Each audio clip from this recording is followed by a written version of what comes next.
Hello class, welcome back बच्चों। बेटा बात करेंगे डिपार्टमेंटल अंडरटेकिंग, हम फिनिश कर चुके हैं। नेक्स्ट दो टॉपिक हैं बेटा जिनके थ्रू गवर्नमेंट बिजनेस कर सकती है, स्टैट्यूटरी कॉरपोरेशन या public corporation, then government company. बेटा आज दोनों फिनिश कर रहे हैं। मेरा टारगेट है कि ये दोनों आज फिनिश हो जाएं, कल आपका चैप्टर फिनिश हो जाएगा। कल लॉकडाउन नहीं है बेटा, तो आप आ रहे हैं बैच में, ठीक है। कल चैप्टर बिल्कुल फिनिश कर दूंगा आपका। तो प्यारे बच्चों, हाँ वही बोल रहा हूँ, नहीं है तो कल पहले हम 2 छुट्टियां कर रहे थे, सैटरडे संडे, अब कल आना है, ठीक है जी। चलो प्यारे बच्चों, सबसे पहले टॉपिक कर रहे हैं स्टैट्यूटरी कॉरपोरेशन, या बेटा इसे प्यार से पब्लिक कॉरपोरेशन भी बोलते हैं। बेटा होता क्या है, सुनना। डिपार्टमेंटल अंडरटेकिंग क्या था बेटा? It is one of the department of the government. याद है आपको बेटा, जिसके ऊपर ओवरऑल कंट्रोल किसी ना किसी मिनिस्ट्री का था, चाहे वो मिनिस्ट्री सेंट्रल गवर्नमेंट की हो या चाहे वो मिनिस्ट्री बेटा स्टेट गवर्नमेंट की थी। बेटा जैसे कि हमने एग्जाम्पल के तौर पर रेलवे, डिफेंस और टेलीकम्युनिकेशन की बात की थी। स्टैट्यूटरी कॉरपोरेशन या पब्लिक कॉरपोरेशन कैसे बनती है बेटा? जैसे वो तो डिपार्टमेंट था, उसको तो मिनिस्ट्री ने बनाया, इसको किसने बनाया बेटा? कोई भी स्टैट्यूटरी कॉरपोरेशन या पब्लिक कॉरपोरेशन बनती है by passing a special act in the parliament और इन अ स्टेट लेजिस्लेचर। बेटा या तो स्पेशल एक्ट पास किया गया होगा सेंट्रल लेजिस्लेचर में या बेटा स्टेट लेजिस्लेचर में। सेंट्रल लेजिस्लेचर क्या होते हैं बेटा? लोकसभा एंड राज्यसभा, जिसको आप प्यार से बेटा पार्लियामेंट बोलते हो। या बेटा स्टेट लेजिस्लेचर में कानून पास हुआ होगा, यानी कि या तो लेजिस्लेटिव असेंबली और लेजिस्लेटिव काउंसिल में कानून पास किया होगा। आपने बेटा स्पेशल कानून पास कर दिया इन ऑर्गेनाइजेशन को इमर्ज करने के लिए। बेटा आपको पता है ना इंडिया में कोई भी कानून कैसे बनता है? अगर कानून इंडिया के लिए बनाना हो बेटा तो कैसे बनेगा? सबसे पहले जो हमारी रूलिंग पार्टी होती है वो बेटा एक बिल लाती है पार्लियामेंट के फर्स्ट हाउस में, which is known as Lok Sabha. यानी कि बेटा अगर कोई अब कानून बनाना हो, BJP is the ruling party in the central government, BJP क्या करेगी? एक बिल लेकर आएगी बेटा फर्स्ट हाउस ऑफ पार्लियामेंट में, यानी कि लोकसभा में। लोकसभा में जितने एमपीज हैं बेटा वो वोट करेंगे। अगर बेटा 51% फेवर में वोट हुए, यानी कि मेजॉरिटी हुई, तो माना जाएगा ये बिल लोकसभा से पास हो गया। फिर कहां जाएगा? फिर जाएगा सेकेंड हाउस ऑफ पार्लियामेंट में। बेटा वहां पर भी वोटिंग होगी, अगर वहां पर भी मेजॉरिटी से पास हो गया फिर जाएगा बेटा प्रेसिडेंट की असेंट के लिए। जिस दिन प्रेसिडेंट साइन कर देते हैं, हमारे देश के प्रेसिडेंट, उस दिन बेटा ये कानून बन जाता है। तो बेटा यानी कि स्टैट्यूटरी कॉरपोरेशन बनाने के लिए आपने स्पेशल एक्ट पास कराया पार्लियामेंट में, यानी कि उसको लोकसभा ने भी पास करा, राज्यसभा ने भी पास करा, और बेटा बाद में प्रेसिडेंट साहब ने भी साइन करे, जो भी उस टाइम पर होंगे। बेटा क्या कोई एग्जाम्पल है इसके? बेटा 3 बड़े फेमस नाम, state bank of India, LIC life insurance corporation, और बेटा एयर इंडिया। तीनों के नाम सुने हुए हमने तो बेटा, कोई ऐसी चीज नहीं है जिसका हमने नाम नहीं सुना। State bank of India, life insurance corporation और एयर इंडिया, तीनों को बेटा स्पेशल एक्ट ऑफ पार्लियामेंट से पास कराया गया। दूसरे बड़े काम की बात, अभी पहले बेस बना रहा हूं फिर रीड करेंगे। बेटा अगर कभी ये जानना हो कि स्टेट बैंक ऑफ इंडिया आपका पर्पस क्या है, आपको क्यों बनाया गया, या आपकी पावर क्या है, या आपकी लिमिटेशन क्या है, या आपका नेचर ऑफ वर्क क्या होगा, या आपका स्कोप ऑफ वर्क क्या होगा, क्या आपको कोई और कानून पढ़ना है? नहीं बेटा, आपके लिए तो पार्लियामेंट ने कानून पास करा। अगर कभी ये जानना हो ना कि स्टेट बैंक ऑफ इंडिया किस लिए बना है, उसकी पावर क्या है, उसका नेचर ऑफ वर्क क्या है, स्कोप ऑफ वर्क क्या है, लिमिटेशन क्या है, बेटा उसका खुद का एक्ट पढ़ो। अगर ये जानना हो बेटा एयर इंडिया किस लिए बनी है, उसका खुद का एक्ट पढ़ो। क्या आपको कोई और फॉर्मेलिटी पूरी करनी होती है? नहीं बेटा, पार्लियामेंट ने एक बार आपको बना दिया, उसके बाद आपको कोई फॉर्मेलिटी नहीं पूरी करनी बेटा, आप इमर्ज हो चुके हो। समझ में आई दूसरी बात? तीसरी बात बेटा, they are fully financed from the government. बेटा आपको याद हो डिपार्टमेंटल अंडरटेकिंग के पास रेवेन्यू आता है तो वो जमा करती है बेटा गवर्नमेंट के पास, और अगर उसको खर्चे करने होते हैं तो बेटा गवर्नमेंट हर साल एनुअल बजट से पैसा देती है। याद आई बात कल बोली थी बेटा, हमारा बजट आता है बेटा हर बार 1 फरवरी को, बजट से पैसा दिया जाता है डिपार्टमेंटल अंडरटेकिंग को। बेटा इनको कभी बजट से पैसा नहीं मिलता, सुनना बहुत काम की बात बोल रहा हूं, इनको पैसा सिर्फ 2 ही सर्कमस्टांसेस में मिलता है। पहली बात तो बजट से पैसा नहीं मिलता, 2 ही सर्कमस्टांसेस में आपको पैसा मिलता है, जिस दिन आप पहली बार बने। बेटा state bank of India act 1955 में पास हुआ इंडिया में, 1955 में जब आपने स्टेट बैंक ऑफ इंडिया बना दिया, पार्लियामेंट में पास हो गया, तो पहली ब्रांच खोलने के लिए पैसे किसने दिए होंगे? सर शुरू में तो पैसे नहीं होंगे ना आपके पास, तो बेटा गवर्नमेंट 2 ही सिचुएशन में पैसा देती है। जब आप बेटा स्टार्ट हुए थे, बिल्कुल बेस लेवल पे थे, तब दिए थे बेटा गवर्नमेंट ने पैसे। दूसरी बात, अगर कभी आपको लॉसेस हो जाते हैं तो बेटा आपके लॉसेस को गवर्नमेंट कोप अप करती है। वजह क्या है बेटा, क्यों गवर्नमेंट आपके लॉसेस को कोप अप करने चली? क्योंकि बेटा you are not guided by the profit motive. बेटा आप सरकारी हो सारे, और सरकार का एम कभी पैसा कमाना नहीं होता। सरकार का एम क्या होता है? Social welfare, not profit maximisation. Private entity का एम होता है प्रॉफिट मैक्सिमाइजेशन, आपका हमारा एम है बेटा प्रॉफिट मैक्सिमाइजेशन। गवर्नमेंट का एम क्या होता है? सिर्फ एक, वेलफेयर ऑफ द पीपल। तो बेटा आप तीनों भी क्या सोचते हो? Welfare of the people. और अगर वेलफेयर सोचते सोचते कभी नुकसान हो जाए तो बेटा गवर्नमेंट कोप अप करेगी आपके लॉसेस के साथ। यानी कि गवर्नमेंट 2 ही सिचुएशन में आपको पैसा देती है। जब आप इमर्ज हो रहे थे तो इनिशियली बेटा जो भी ब्रांचेस सेटअप करने के लिए पैसा चाहिए था वो बेटा सरकार ने दिया, और कभी लॉसेस होंगे तो सरकार पैसा देगी। लेकिन बेटा आप जो ग्रोथ करते हो वो अपने पैसों पे करते हो। हर साल स्टेट बैंक ऑफ इंडिया एक बहुत हैंडसम प्रॉफिट अर्न करता है, नई नई ब्रांचेस बढ़ा रहा है, नई नई एटीएम लगा रहा है, नई नई फैसिलिटी दे रहा है। LIC थोड़ा प्रॉफिट कमाता है भाई, LIC में बहुत प्रॉफिट है बेटा, वो भी नई नई ब्रांचेस सेटअप कर रहे हैं बेटा। आपके शहर में ही बहुत बड़ी नई बिल्डिंग बनाई इन्होंने बेटा दिल्ली रोड पर, ऐसे थोड़ी बन गई बेटा, कहीं ना कहीं कुछ तो कमा ही रहे हो आप, ठीक है ना। एयर इंडिया, इसके हाल बेटा थोड़े ज़्यादा खराब है, बताया भी था आपको, 2 बार BIFR के पास जा चुका है बेटा। कोई भी लॉसेस होते हैं बेटा गवर्नमेंट को ही झेलने पड़ते हैं इसके, तो ठीक है। कोविड के बाद बहुत इम्पेक्टेड रही है वैसे भी ये इंडस्ट्री, ठीक है ना बेटा। एयरलाइंस बहुत इम्पेक्टेड रही हैं कोविड के बाद से, ठीक है ना। इतने पैसेंजर मिल नहीं पाते बेटा जितना खर्चा है, बस चल रही है गाड़ी किसी तरीके से, ठीक है जी। बात क्लियर? इंट्रो क्लियर हुआ? अभी आपने करना क्या है बेटा, इंट्रोडक्शन भी पढ़ना है और सारे फीचर पढ़ने हैं, समझ आए कि नहीं, बस प्रॉब्लम मार्क कर लेना जो समझना है, रीड करके बताना बेटा। बहुत सारे फीचर आपने पढ़े, हो सकता है सब में क्लैरिटी भी आई हो, लेकिन 1-2 मुझे लग रहा है कि मुझे बताने चाहिए तो मैं बता रहा हूं बेटा। एक 5th मैं जरूर बता रहा हूं, ये वैसे कल डिस्कस हुआ था, थोड़ा सा वहां पर अलग तरीके से था, यहां पर अलग तरीके से बेटा। डिपार्टमेंटल अंडरटेकिंग को कभी स्टाफ रिक्रूट करना होता है तो बेटा वो कैसे स्टाफ रिक्रूट करती हैं? वो सिविल सर्वेंट रूल्स पढ़ती हैं बेटा। डिपार्टमेंटल अंडरटेकिंग में काम करने वाले सारे एम्प्लॉइज सिविल सर्वेंट हैं, तो बेटा उनकी रिक्रूटमेंट, उनकी कंपनसेशन डिसाइडेड होती है बेटा सिविल सर्वेंट रूल से। याद आई आपको बात? लेकिन बेटा यहां क्या लिखा है? कहता है the public corporation has its own rule of recruitment and remuneration for its staff and the employees. बेटा इनमें काम करने वाले सिविल सर्वेंट नहीं होते, तो बेटा ये अपने नॉर्म्स खुद डिसाइड कर सकते हैं कि हमने किस पोस्ट पर कितना क्वालिफाइड पर्सोनल रखना है, उसको कितनी सैलरी देनी है, कितनी छुट्टियां देनी है, सब आपकी अपनी मर्जी है। तो बेटा इनके अपने रूल होते हैं, रिक्रूटमेंट के भी एज वेल एज कंपनसेशन के भी। समझ आई बात? ओके। 6th वन बेटा कहने के लिए, बस कहने के लिए ये फीचर अपने को समझ नहीं आता। कहता है it enjoy administrative autonomy as it is free from political interference. किसने कह दिया भाई? बाबू NCERT लिखती है, मैं मजबूरी में लिख देता हूं, सच बात कहां है यार ये, ठीक है ना।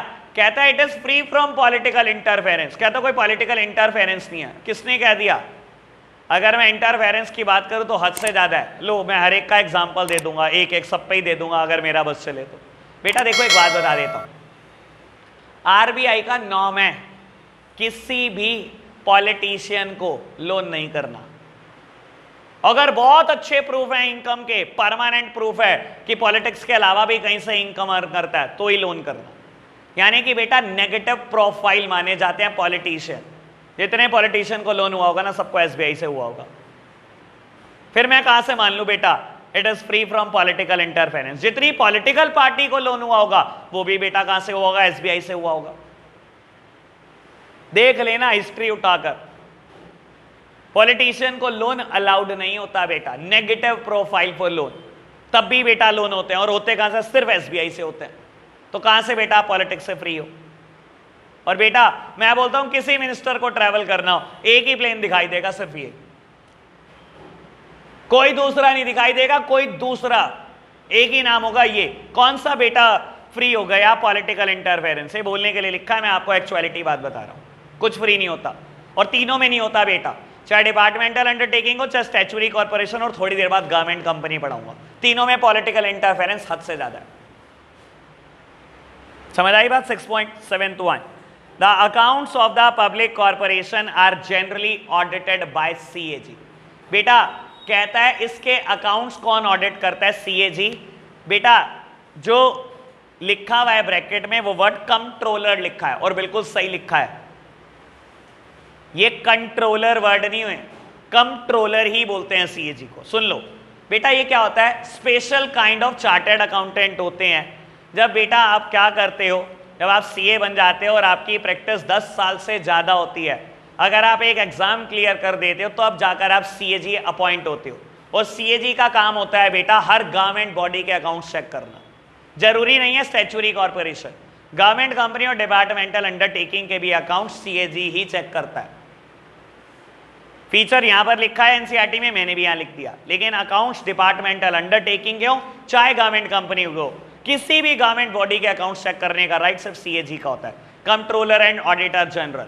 और आपको बता देता हूं जितने भी घोटाले आपने हिस्ट्री में पढ़े हैं सब सीएजी ने पकड़े हैं, इवन कॉमनवेल्थ घोटाला।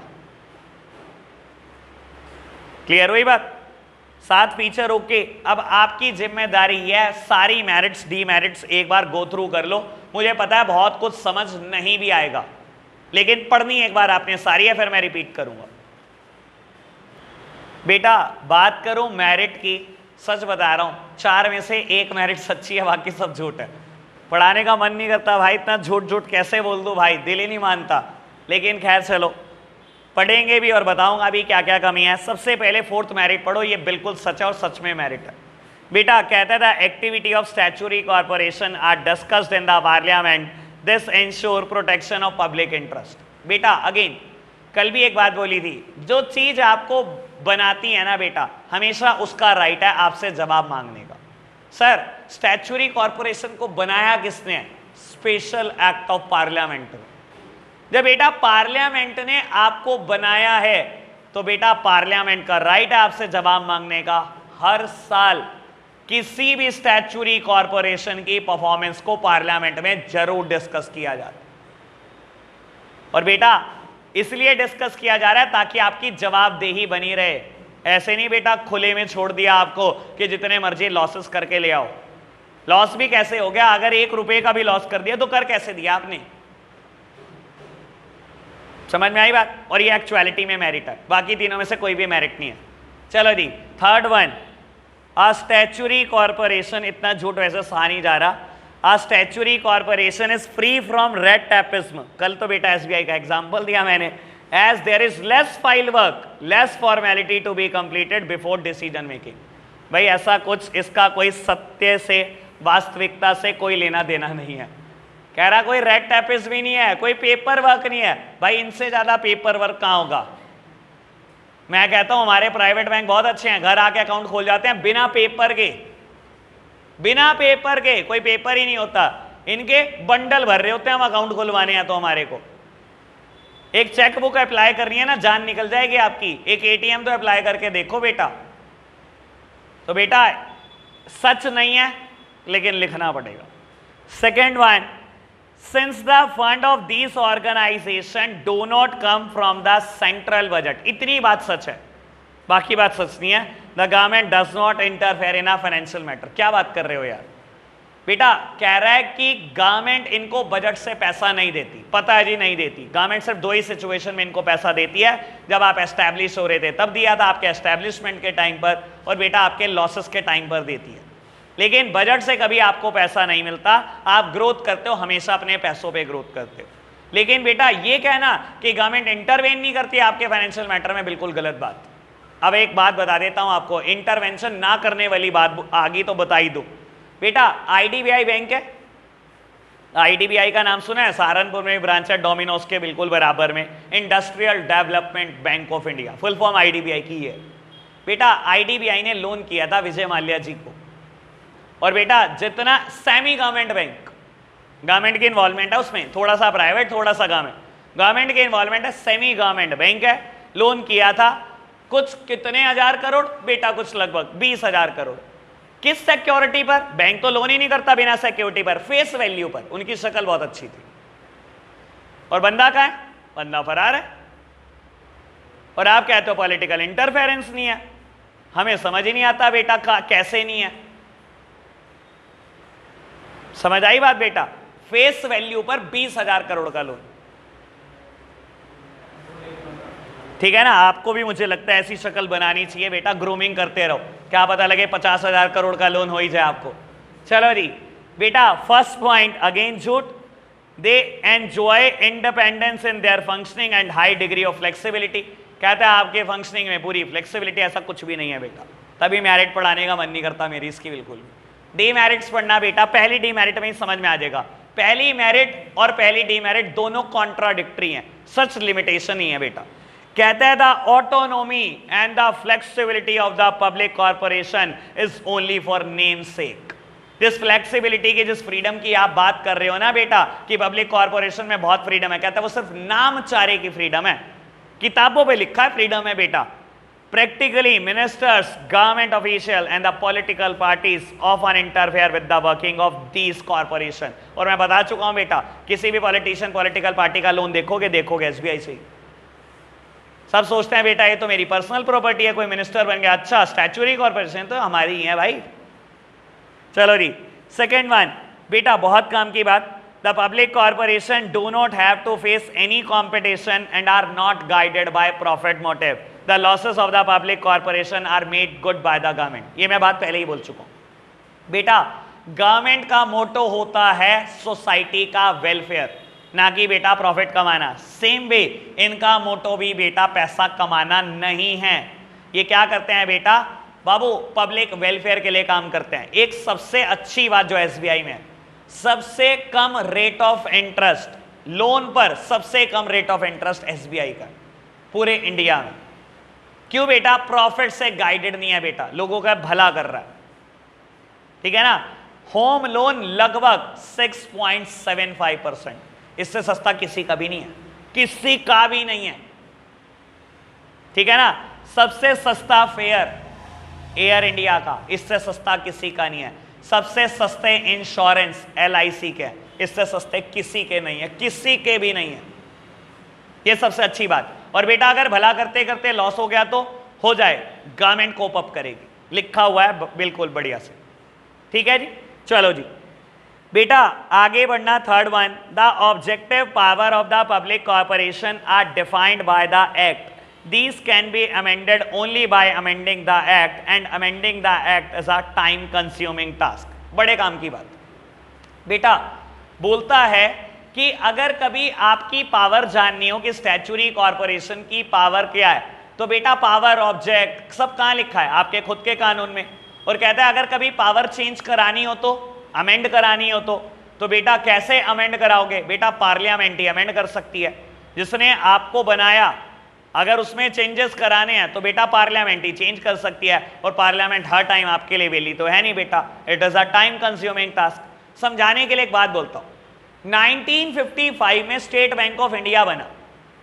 जब बेटा 1955 में स्टेट बैंक ऑफ इंडिया बना, जब पावर लिखी गई होगी, क्या बेटा इंटरनेट बैंकिंग की पावर लिखी गई होगी? सर इंटरनेट 1955 में इंडिया में नहीं। डेबिट कार्ड क्रेडिट कार्ड होंगे? नहीं होंगे बेटा। ईयर 2000 के आसपास जब ये चीज़ों ने बेटा पीक पकड़नी शुरू करी, डेबिट कार्ड आए मार्केट में, क्रेडिट कार्ड आए, इंटरनेट बैंकिंग की स्टार्ट हुई बेटा। आप सोचो क्या बेटा पावर ऐड नहीं करानी पड़ी होगी एसबीआई को? करानी पड़ी होगी। और ऐड कौन कर सकता है? जिसने आपको बनाया। तो पार्लियामेंट में क्या दोबारा लॉ पेश किया गया होगा? बेटा बिल्कुल प्रेजेंट हुआ होगा दोबारा लॉ, दोबारा अमेंडमेंट के लिए प्रेजेंट करना पड़ा होगा। और बेटा आप ऐसे ही नहीं पार्लियामेंट में कोई भी चीज कभी भी रैंडम प्रेजेंट कर सकते, पहले क्यू में लगवाना पड़ता है। और मैं बोलूं अगर पहले ही 50 चीजें क्यू में लगी हुई हैं तो आपका मैटर 51 है बेटा, चाहे कितने दिन लगे। तो बेटा अगर आपको कभी अपने पावर में ऑब्जेक्ट में कोई चेंज कराना है तो वो पार्लियामेंट कर सकती है बाय अमेंडिंग द एक्ट। और amending the act is not a simple job, it is a time consuming task. Sir parliament बहुत काम है पार्लियामेंट के पास, सिर्फ एक ही चीज के लिए तो नहीं बैठी। समझ आई आपको बात? ओके बेटा, third one and last one, the government board of public corporation में indulge in unfair trade practices, it may charge high prices to cover up inefficiency. बड़े काम की बात बताता हूं आपको, फिर आगे बढ़ेंगे बेटा। बाबू मेरी तरफ देखना बेटा, बोलता है पब्लिक कॉर्पोरेशन ना इंडल्ज रहती हैं, इन्वॉल्व रहती हैं अनफेयर ट्रेड प्रैक्टिसेस में। और बेटा अपनी अनफेयर प्रैक्टिसेस को छुपाने के लिए बेटा प्राइस बढ़ा देती है। समझाने के लिए एक बात बोलता हूं, मान लो बेटा स्टेट बैंक ऑफ इंडिया ने लास्ट ईयर 2019-20 में ना 50 करोड़ बैंक ड्राफ्ट बनाए। ऐसे ही अंदाजा ले रहा हूं, 50 करोड़ डिमांड ड्राफ्ट बनाए, जिसको आप डीडी बोलते हो बेटा, बैंक के फंक्शन में मुझसे पढ़ा है, बैंक ड्राफ्ट या डिमांड ड्राफ्ट हम बोलते हैं। मान लो बेटा एक ड्राफ्ट पे बेटा ये कमीशन लेते हैं, मान लो 15 रुपए। आपने पैसा इकट्ठा करा डिमांड ड्राफ्ट बनाने का बेटा 750 करोड़ रुपए। लेकिन बेटा ये जो 50 करोड़ लोग जिन्होंने आपसे डिमांड ड्राफ्ट बनाया है ना, इनमें से बहुत सारे दुखी हो गए आपसे।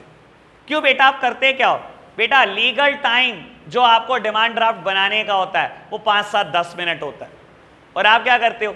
सुबह कोई बंदा डीडी बनवाने आया, शाम को ले जाना, 4 बजे आ जा, 10 बजे बंदा डीडी दे के जा रहा है, लीगल टाइम इज 10 मिनट, आप उसे बुला रहे हो 4 बजे, बंदा आ पाया नहीं आ पाया, आया आपने कह दिया मिल नहीं रहा, सुबह आ जाना। आपने उससे इतना परेशान कर दिया, दोबारा वो कभी जिंदगी में नहीं सोचता कि आपसे डीडी बनवाना है। किसी प्राइवेट बैंक में बनवा लेगा पर आपके पास कभी नहीं आएगा। अब बेटा आप तो इन्वॉल्व थे अनफेयर ट्रेड प्रैक्टिसेस में, और आपके अनफेयर ट्रेड प्रैक्टिसेस की वजह से क्या हुआ है? आपके कस्टमर कम हो रहे हैं, हर साल कम हो रहे हैं।